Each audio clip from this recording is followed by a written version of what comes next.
मैं एक पाकिस्तानी स्नाइपर वजीरिस्तान में दहशतगर्दों के खिलाफ एक खतरनाक मिशन पर। कहानी की तरफ जाने से पहले आपसे गुजारिश है कि चैनल को सब्सक्राइब कीजिए और वीडियो को लाइक कीजिए। आइए कहानी की तरफ चलते हैं।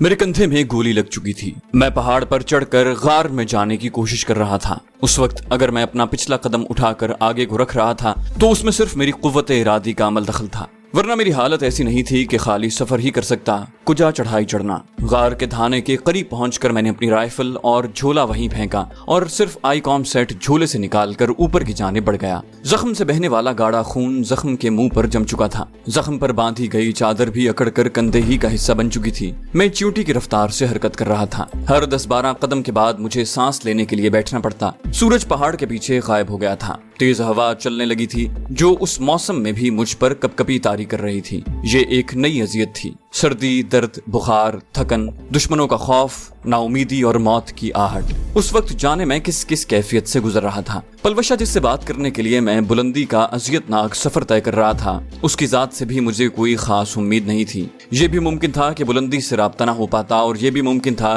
कि वो कोई बहाना कर देती, बल्कि ये कहकर जान ही छुड़ा लेती कि कबील खान के बाद मैंने यूं भी तो तुम्हें कत्ल करना था। अगर देखा जाता तो रात के वक्त उसका अकेला सफर करना भी तो मुश्किल काम था। गो वो एक बहादुर लड़की थी, मगर उस वक्त वो अकेली मेरी तलाश में तो अपनी पनाहगाह से नहीं निकल सकती थी। और फिर उसकी माँ को क्या पड़ी थी कि किसी गैर के लिए उसे इतनी रात गए जाने की इजाजत देती। लेकिन कहते हैं डूबते को तिनके का सहारा होता है। रात को न सही वो सुबह सवेरे तो मुझे ढूंढते हुए आ सकती थी, और अगर मैं अजियत भरी रात गुजार लेता तो अगली सुबह मुझे कोई न कोई मदद मिल जाती। मेरे जहन पर आहिस्ता आहिस्ता अंधेरों की जलकार होने लगी थी।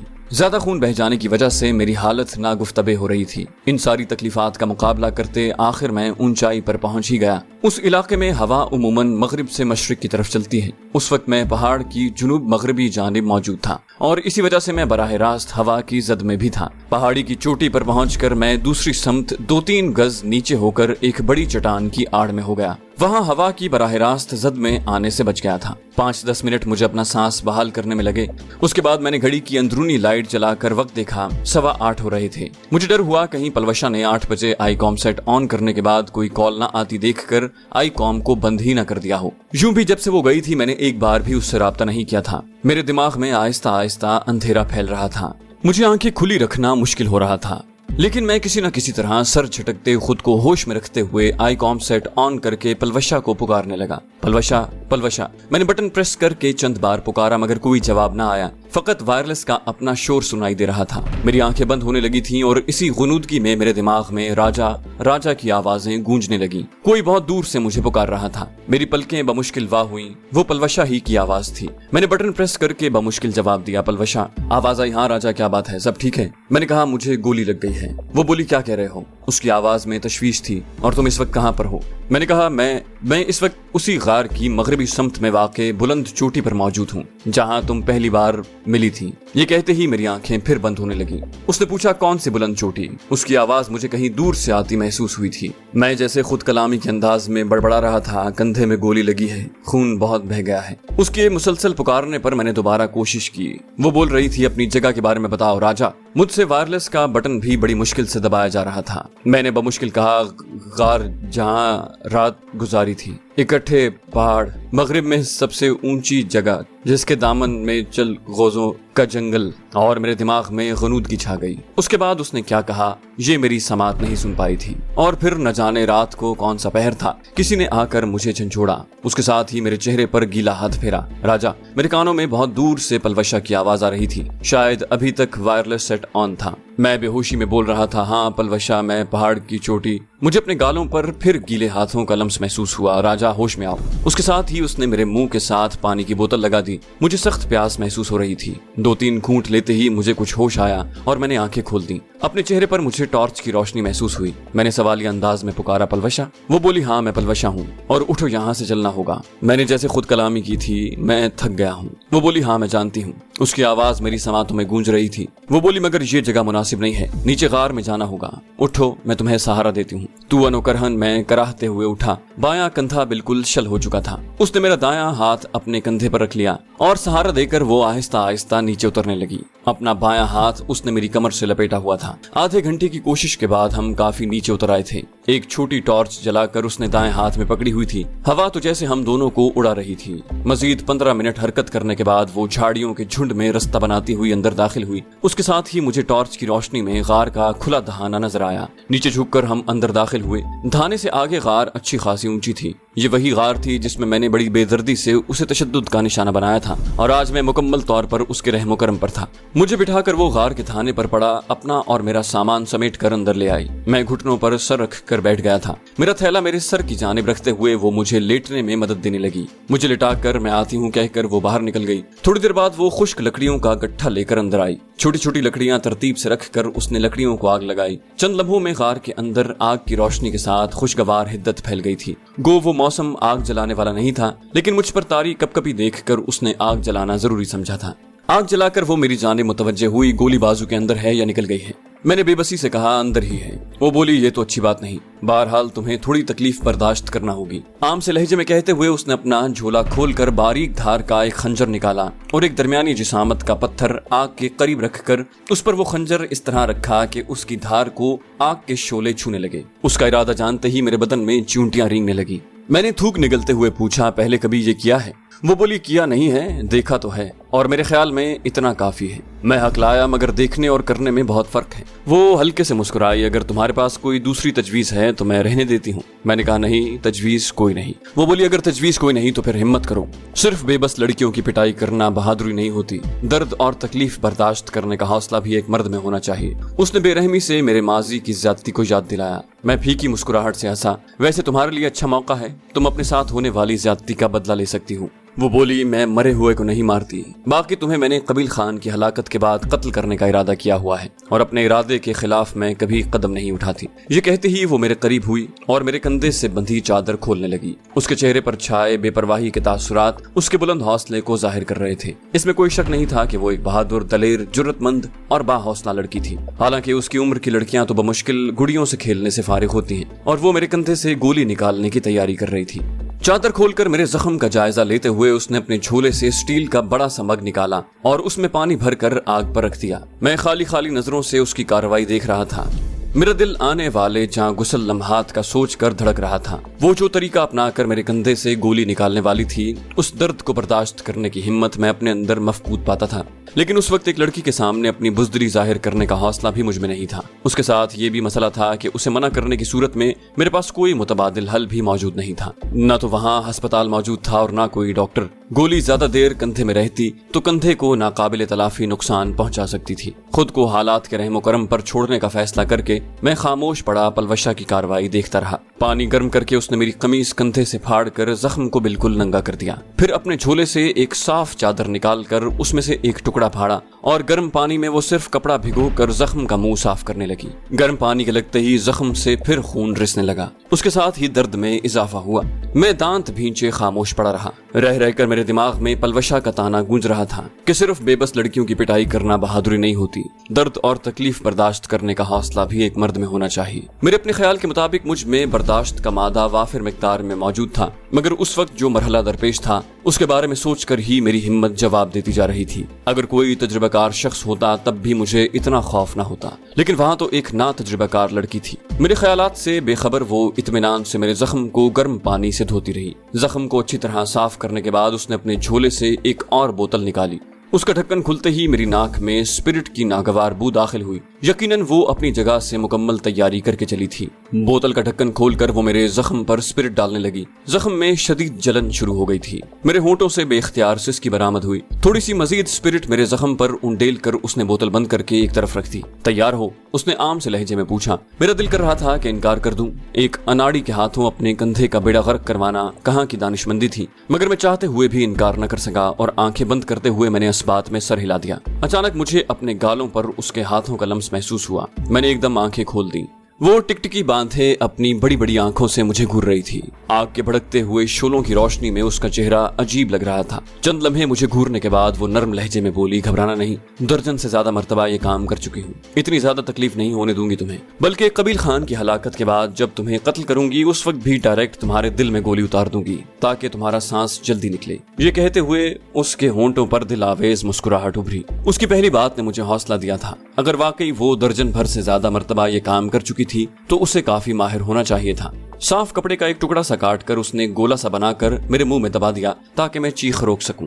उसके बाद खंजर आग से उठाकर उसने टॉर्च जलाकर अपने मुंह में पकड़ी। बाएं हाथ से मेरा कंधा थाम कर उसने खंजर की गर्म नोक जख्म पर रखी। दर्द की शदीद लहर से मैं कांप उठा। दांत सख्ती से भींचकर मैंने आंखें बंद कर ली थी। उसने माहिराना अंदाज में खंजर की नोक जख्म में घुमाई और कंधे के गोश्त में घुसे बुलेट को महसूस किया। मेरा हाथ कांपने लग गया था और फिर एकदम उसने मखसूस अंदाज में झटका दिया। दर्द की शदीद लहर से मैं उछल पड़ा। मेरा बायां हाथ मुसलसल कांप रहा था। पता नहीं गोली बाहर निकली थी कि नहीं, लेकिन दर्द की शिद्दत से मेरा बुरा हाल था। मैं नीम बेहोश सा हो गया था और खुद को उसकी दूसरी कोशिश के काबिल नहीं समझ रहा था।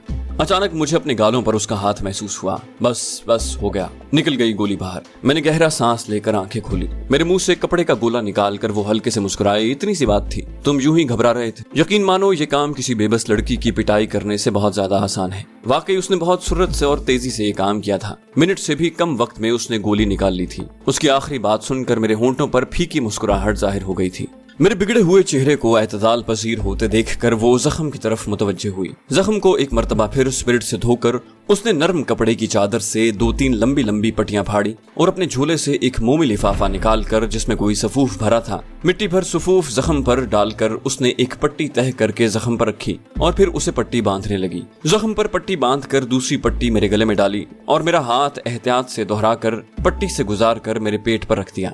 सफूफ से मेरे जख्म में होने वाली जलन कम होने लगी थी। वो दोबारा अपने झोले की तरफ मुतवज्जे हुई। इस मर्तबा उसने झोले से 1.5 लीटर की कोल्ड ड्रिंक वाली बोतल निकाली जो दूध से भरी हुई थी। स्टील के मग में मौजूद पानी गिराकर उसने थोड़ा सा मजीद पानी डालकर मग को साफ किया और उसमें ग्लास के बकदर दूध डालकर गर्म करने लगी। इस दौरान उसने दूध में कुछ शामिल भी किया था, शायद वो हल्दी थी। दूध को हल्का सा गर्म करके वो मेरे करीब आई और मेरी पीठ पीछे बैठकर उसने आहिस्तगी से मुझे सहारा देकर उठाया और मेरे दाएं हाथ में दूध का मग पकड़ाकर वो मुझे पीछे से थाम कर बैठ गई। मैं हल्के हल्के घूंट लेकर दूध पीने लगा। दूध पीकर मैंने अपना सर थके थके अंदाज में पीछे टेका, लेकिन अगले ही लम्हे मैंने अपना सर ऊपर उठा लिया कि उस जाने पहचाने गुदासपन को महसूस करते हुए उस हालत में भी मैं घबरा गया था। उसे भी शायद मेरे एहसासात की खबर हो गई थी। उसने आहिस्ता से मेरा सर दोबारा थैले पर मुंतकिल कर दिया। बोली, अच्छा अब तुम आराम करो, मुझे वापस जाना है।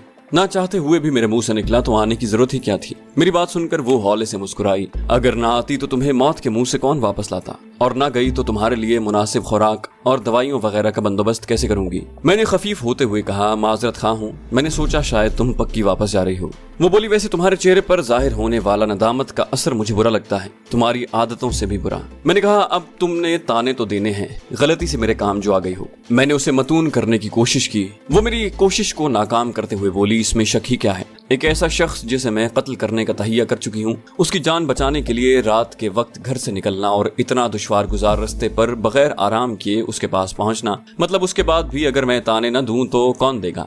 ये सब कुछ उसने संजीदा अंदाज में कहा था, लेकिन मेरा वजदान कह रहा था कि वो ये सब बतौर मजाक कर रही है। उसे मेरी फिक्र है। अगर फिक्र न होती तो क्या यूं मेरी हिफाजत करने पहुंचती। मैंने कहा, अगर ताने ही देने हैं तो बराए मेहरबानी तशरीफ ले जाएं, मुझे तुम्हारी मदद की कोई जरूरत नहीं। वो बोली, जा तो रही हूँ और मेरा दिल भी नहीं चाह रहा था कि तुम जैसे आदमी की मदद करूं। बस ये बात मुझे मजबूर कर रही है कि तुम मेरे दुश्मन के दुश्मन हो, इसलिए तुम्हें फिलहाल मरने के लिए न छोड़ दूं, और बाद में वैसे भी तुम मेरी गोली का निशाना बनना है। इस मर्तबा मैं उसकी बात का जवाब दिए बगैर खामोश रहा था। वो अपने थैले से एक छोटा सा स्लीपिंग बैग निकाल कर मुझे ओढ़ाने लगी। मैं उसे मुत्तला करते हुए बोला, मेरे थैले में भी एक स्लीपिंग बैग मौजूद है। वो बोली, चलो फिर ये नीचे बिछा देती हूँ। अपना स्लीपिंग बैग नीचे बिछाकर उसने मुझे उस पर लेटने में मदद दी और मेरा स्लीपिंग बैग मुझे उड़ा दिया। ड्रैगनोव राइफल और बेरेटा पिस्टल मेरे करीब रखकर वो जाने के लिए तैयार हो गई। मैंने कहा, बेहतर होगा कि तुम सुबह जाओ। वो मुस्कुराई, क्यों, अकेले डर लग रहा है। मैंने कहा, नहीं, लेकिन इतनी रात गए तुम्हें दवाएं वगैरह तो मिलेंगी नहीं, और 3-4 घंटे आराम करने के बाद हम दोनों निकल चलेंगे। अब यहाँ कितने दिन गुजारे जा सकते हैं। मेरा ख्याल है कमांडर नसरुल्लाह की बैठक मेरे लिए ज्यादा आरामदेह रहेगी। वो बोली, चल पाओगे। मैंने कहा, उम्मीद तो है, यूं भी मुझे तुम पर बिल्कुल एतबार नहीं, क्या पता कबील खान से पहले मेरा नंबर लगा दो। वो जोर से हंसी। اب کی ہے عقل مندی کی بات۔ میں نے منہ بناتے ہوئے کہا تمہیں تو موقع مل گیا ہے نا بدلہ لینے کا۔ وہ بولی اور پھر جانے کا ارادہ مؤخر کر کے میرے ساتھ ہی بیٹھ گئی۔ اس وقت میرے سر میں کافی درد ہو رہا تھا تو وہ میرا سر دبانے لگی، لیکن مجھے اس کا سر دبانا عجیب لگا۔ میں نے کوشش کرتے ہوئے کہا اس کی ضرورت نہیں۔ مجھے جھڑکتے ہوئے اس نے اپنا کام جاری رکھا، آرام سے لیٹے رہو۔ میں نے بھی زیادہ اکڑ خانی دکھانے کی بجائے خاموشی میں عافیت سمجھی۔ جب وہ ڈھیٹ پن سے ہر کام مجھے کہہ سکتی تھی تو مجھے بھی اس سے سر دبوانے میں کوئی جھجک نہیں ہونی چاہیے تھی۔ اس کے سر دبانے سے مجھے سکون محسوس ہو رہا تھا۔ میں نے دوبارہ آنکھیں بند کر لی۔ اسی وقت اس کی نرم آواز میرے کان میں پڑی، ویسے تم یہاں کرنے کیا آئے تھے؟ میں آنکھیں کھولے بغیر بولا، مجھے پتا چلا تھا کہ قبیل خان اپنی تباہ شدہ حویلی کو دوبارہ تعمیر کروا رہا ہے اور اس سلسلے میں وہ یہاں مسلسل پھیرے لگا رہا ہے۔ بس میں اسی بات کی تصدیق کے لیے آیا تھا۔ اس کے لہجے میں بلا کی خفگی تھی۔ مجھے کیوں نہیں بلایا؟ میں نے صفائی پیش کی، کہا تو ہے میں بس تصدیق کرنے آیا تھا۔ اس نے اشتیاق بھرے لہجے میں پوچھا تو پھر کیا رہا؟ میں نے کہا کچھ معلوم کرنے سے پہلے ہی میں اس کے ایک محافظ کی نظروں میں آ گیا۔ کمبخت نے دیر لگائے بغیر گولی چلا دی۔ قسمت اچھی تھی جو کندھے میں لگی، ورنہ گولی سر میں لگنے کی صورت میں شاید تمہیں معلوم بھی نہ ہوتا کہ تمہارا دشمن قبیل خان کے محافظ کے ہاتھوں پورا ہو گیا۔ وہ بولی بکواس نہ کرو۔ میں نے ایک دم آنکھیں کھول کر اس کی آنکھوں میں جھانکا۔ وہ نظریں چرا کر آنکھ کے مدھم پڑتے شعلوں کو دیکھنے لگی۔ میں پوچھے بنا رہ نہ پایا اس میں بکواس کی کیا بات ہے؟ اس نے گڑبڑاتے ہوئے بات بنانے کی کوشش کی، کیونکہ تمہیں صرف میں ہی قتل کروں گی۔ میں نے موضوع تبدیل کرتے ہوئے کہا اچھا تم نے یہ نہیں بتایا کہ شادی میں رقص کر کے کتنی رقم اکٹھی ہوئی؟ وہ بگڑتے ہوئے بولی تمہیں کیا، جتنی رقم بھی اکٹھی ہوئی ہے۔ نامعلوم اسے کیوں میری بات پر غصہ آ گیا تھا، یا شاید وہ لمحہ بھر پہلے والی بات کا رد عمل ظاہر کر رہی تھی۔ میں دھیمی آواز میں ہنسا، اچھا ایک بات پوچھوں؟ اس کا لہجہ اسی طرح بگڑا ہوا تھا، کوئی ضرورت نہیں۔ میں نے کچھ کہے بنا متبسم ہو کر آنکھیں بند کر لی۔ 2-3 منٹ کی خاموشی کے بعد وہ گویا بادل نخواستہ بولی پوچھو۔ میں نے کئی دنوں سے ذہن میں مچلنے والا سوال اگل ڈالا، ملک ثقلین خان کے بیٹے کی شادی میں میرے سر پر پیسے پکڑنے والا کون تھا؟ وہ بولی مجھے اندازہ تھا کہ تم کچھ ایسا ہی پوچھو گے۔ میں نے حیرانی ظاہر کی، بھلا وہ کیسے؟ وہ شرارتی لہجے میں بولی کیونکہ مرد ہوتے ہی شکی مزاج ہیں، ابھی تک شادی کا پیغام نہیں بھیجا اور پہلے ہی مجھ پر شک کرنا شروع کر دیا۔ میں جھلاتے ہوئے بولا بکواس کرنا کوئی تم سے سیکھے۔ وہ زور سے ہنسی، قسم سے بکواس نہیں کر رہی۔ ایمان سے بتاؤ کیا تم اس لیے نہیں پوچھ رہے کہ اس دن میں نے اس سے اکیلے میں بات کی اور بعد میں تمہارے سر پر پیسے رکھتے وقت اس نے آخری نوٹ میرے گال سے لگایا جس پر میں نے کوئی اعتراض نہیں کیا، اور یہی بات تمہیں تپائے ہوئے ہے؟ میں نے منہ بناتے ہوئے کہا تم میں لڑکیوں والی کوئی بات ہے ہی نہیں۔ میری گود میں بھی تم بے شرموں کی طرح بیٹھ گئی تھی، تو کسی اور کے تمہارے گال کو چھونا اس سے چھوٹی بات ہے۔ وہ بولی تمہاری بات تو خیر اور ہے، تم نے تو یوں بھی مجھ سے شادی کرنی ہے، چاہے میں تمہیں قتل کرنے کے ارادے سے باز نہ آؤں۔ میں نے کہا پلوشا ہر وقت بکواس نہ کیا کرو، کبھی سنجیدہ گفتگو بھی کر لیا کرو۔ وہ بولی اچھا تم قسم کھا کر بتاؤ کیا تم نے اس آدمی کے بارے میں اسی لیے نہیں پوچھا کہ اس کی حرکت پر میں معترض نہیں ہوئی تھی؟ حالانکہ اس کے علاوہ میں نے کسی کو بھی اس قسم کی حرکت کی اجازت نہیں دی تھی۔ اس کی بات پر میں نے اپنے دل میں جھانک کر دیکھا تو مجھے اس کی بات میں کوئی شک محسوس نہ ہوا۔ اس کا اندازہ بالکل ٹھیک تھا، لیکن یہ بات ظاہر کر کے میں اپنا مذاق نہیں بنا سکتا تھا، اس لیے کچھ کہنے کی بجائے میں نے خاموشی میں ہی عافیت سمجھی۔ وہ بولی اچھا زیادہ پریشان ہونے کی ضرورت نہیں ہے، وہ میرا بھائی ہے۔ کیا؟ میں نے حیرانی اور غصے سے اس کی جانب دیکھتے ہوئے پوچھا۔ جھوٹ بولنے کی کوئی حد ہوتی ہے پلوشا، پہلے تم نے کہا کہ تمہارا ایک چھوٹا بھائی ہے اور ماں ہے، اب یہ نیا بھائی کہاں سے نکل آیا؟ وہ بولی یہ میرے رشتے کے ماموں کا بیٹا ہے اور یہ چند ماہ کا تھا جب اس کی ماں فوت ہو گئی، اسے امی جان نے دودھ پلایا تھا، اب تمہاری سمجھ میں آ گیا ہوگا کہ یہ کیسے میرا بھائی ہے۔ میں نے کہا تمہارا ماموں تو مجاہد ہے نا؟ وہ بولی ہاں لیکن یہ اسمگلر ہے، قبیل خان کے لیے بھی کام کرتا ہے اور ملک ثقلین کے لیے بھی، ان کی دہشت گردانہ کارروائیوں میں تو حصہ نہیں لیتا، لیکن اسلحے اور نشہ آور اشیاء کی اسمگلنگ میں ضرور ملوث ہیں، اور اس سے مجھے قبیل خان کے متعلق بھی کافی مفید معلومات مل جاتی ہیں۔ میں نے پوچھا تو کیا قبیل خان اس کے اور تمہارے رشتے سے ناواقف ہے؟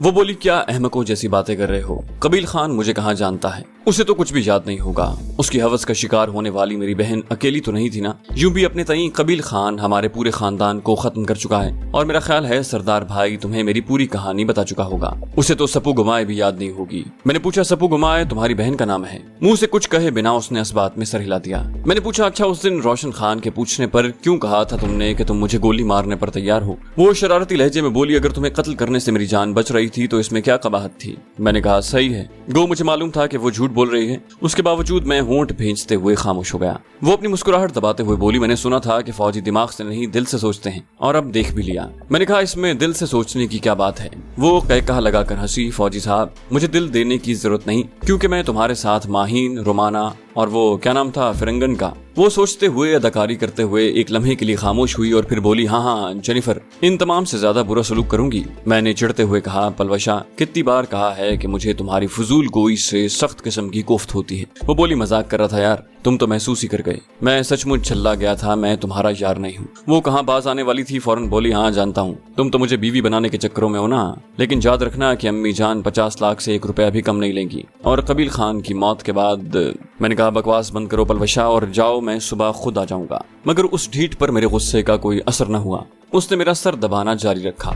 उसने एक लम्हे की खामोशी के बाद मौजू तब्दील किया, चाय पियोगे?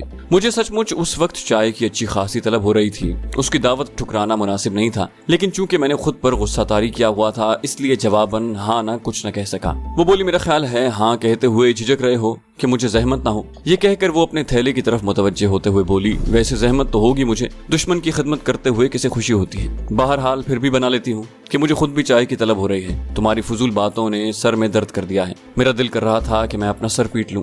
उस ढीठ लड़की को बातों में हराना शायद मुमकिन नहीं था। ना शर्म हया, ना झिझक, न कोई लगी लिपटी रखना और ना अगले के एहसासात के बारे में ही कुछ सोचना। मेरी सोचों से बेखबर अपने थैले से दूध की बोतल और मेरे थैले से पत्ती चीनी निकालकर वो स्टील के कटोरे में चाय बनाने लगी। मेरे जहन में रोमाना दर आई। कश्मीरी चरवाहन जिसके चेहरे पर सुर्ख गुलाबों की झलक दिखाई देती थी, जिसकी स्याह आंखें शबे दीजोर का मंजर पेश करती थी। बातें करती तो याकूती होंठों से फूल चढ़ते, मगर वो किसी और की अमानत थी। शायद वो मेरे दिल पर घाव लगाने के लिए ही मिली थी। और अब पलवशा, रोमाना को याद करते सामने बैठी पलवशा ने दिल के किसी कोने से सर उभारा। एक अनोखी, बहादुर, जुर्रतमंद और दलेर लड़की जो रात के वक्त भी बगैर किसी खौफ और डर के मेरी मदद करने के लिए अपने घर से निकल पड़ी थी, जो किसी दुश्मन पर गोली चलाते या उसके गले पर खंजर फेरते वक्त जरा भी झिझक महसूस नहीं करती थी, जो खाली हाथ लड़ते हुए किसी भी अच्छे लड़के को नाकों चने चबवा सकती थी। और फिर शक्ल सूरत के लिहाज से वो भी रोमाना से ज्यादा खूबसूरत नहीं तो कम भी नहीं थी। गो लड़कों वाले कपड़े और हुलिया बनाने की वजह से उसकी सूरत थोड़ी पस मंजर में चली गई थी, लेकिन ये तब्दीली आर्जी थी। पर मुझे क्या वो हुलिया तब्दील करती है या सारी जिंदगी इसी हाल में गुजारती है? मैंने खुद से सवाल किया और मेरी सोचें गड़बड़ा गईं। बेख्तियार मेरे मुंह से गहरा सांस निकला। उसी वक्त पलवशा ने चाय की प्याली मेरे सामने रखी और मुझे उठने के लिए सहारा दिया। अपने लिए वो ग्लास में चाय डालकर दोबारा मेरे करीब आ बैठी कि चाय की प्याली एक ही थी। ताज़ा दूध की बनी हुई चाय बहुत अच्छी बनी थी। मेरे प्याली खाली करते ही उसने दोबारा प्याली भर दी। बोली, अच्छा एक बात पूछूं? चाय का ग्लास खाली करते हुए उसने एक जानिब रखते हुए पूछा, उस दिन तुमने सरदार भाई को उसकी बीवी की मौत का क्यों नहीं बताया? मैंने कहा, क्योंकि वो अपनी बीवी से मोहब्बत करता है और हो सकता है परदेश में ये बुरी खबर मालूम होने के बाद उसे कुछ हो जाता या ज़हनी परेशानी की वजह से वो रास्ते में कुछ उल्टा सीधा कर देता। घर में तो बहुत से रिश्तेदार भी संभालने वाले होते हैं और यही हमारे फौजियों का तरीक़ाकार है। वो बोली, ठीक है, अच्छा थोड़ी देर आराम कर लो। आग पर चंद लकड़ियां डालकर उसने अपना थैला सर के नीचे रखा और मेरे करीब ही लेट गई। मैं आंखें बंद करके अपने हालात पर गौर करने लगा। इसी तरह मुख्तलिफ सोचों में डूबे कितना वक्त गुजर गया, यहाँ तक कि कहीं दूर से हवा के दोष पर तैरती सुबह की आजान ने अल्लाह पाक की किबरियाई का ऐलान किया।